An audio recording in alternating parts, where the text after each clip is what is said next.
Hello guys, তোমাদের সামনে আবার একটা নতুন রেসিপি নিয়ে চলে এসেছি, নিরামিষ পাঁচ মিশালি সবজি ছক্কা নিয়ে। তো তার জন্য আমি কিছু সবজি নিয়ে নিয়েছি। এখানে বেগুন, ঝিঙ্গে, কুমড়ো, টমেটো, লাপা কলাই, পটল, ভেন্ডি, ধনের পাতা, পুঁই শাক, আর আছে এখানে টমেটো। এখানে নিয়েছি আমি কিছু গরম মশলা, লঙ্কা, কাঁচা লঙ্কা আছে, আদা রসুনের পেস্ট। তারপর এগুলো হয়ে গেলে তারপর কড়াইয়ে কিছু তেল দিয়ে আলু দিয়ে এগুলো ভেজে নিতে হবে। এটা বেগুনটাও লাল লাল করে ভেজে নেওয়ার পর নামিয়ে নিতে হবে। যা যা সবজি আছে সবজিগুলো ভেজে নেওয়ার পর ভালোভাবে ভেজে নেওয়ার পর নামিয়ে নিতে হবে।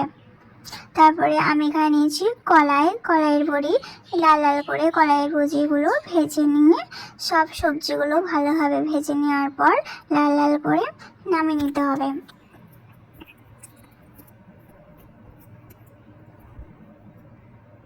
এখানে যতগুলো সবজি আছে সব সবজিগুলো ভালোভাবে ভেজে নিতে হবে প্রথম।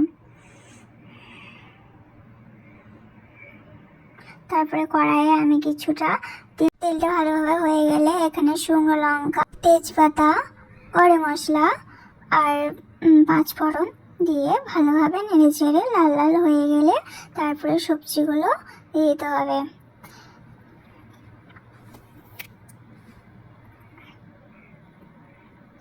এগুলো ভালোভাবে নাড়ার পর ভেজে রাখা সবজিগুলো আমি একে একে সব দিয়ে দেবো।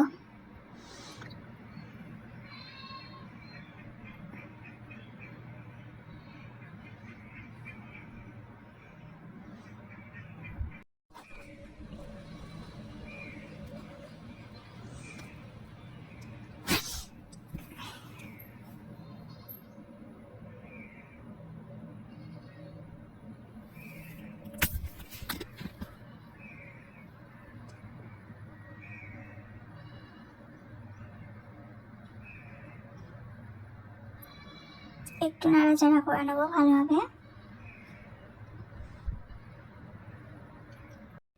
আগে রাখা পুঁইয়ের শাকটা সেদ্ধ করা দিয়ে দিতে হবে। আগে একটু পুঁইয়ের শাকটা সেদ্ধ করে নিলে একটু ভালো হয়। আর শাকটা দেওয়ার পর একটু ভালোভাবে নাড়াচাড়া করে নিতে হবে।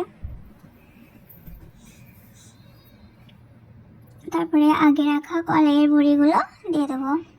একটু স্বাদ মতো লবণ, তোমরা যেমন খেতে ভালোবাসো সেরকম দেবে। লঙ্কার গুঁড়ি, ঝাল তো আমি সঙ্গে দিয়ে দেবো একটু চিনি। তো তোমরা যেমন স্বাদ খাও মানে মিষ্টির তেমন দেবে। তারপরে জল দিয়ে দেবো। জলটা দেওয়ার পর একটু রেস্টে রেখে দেবো ঢাকা দিয়ে কিছুক্ষণের জন্য।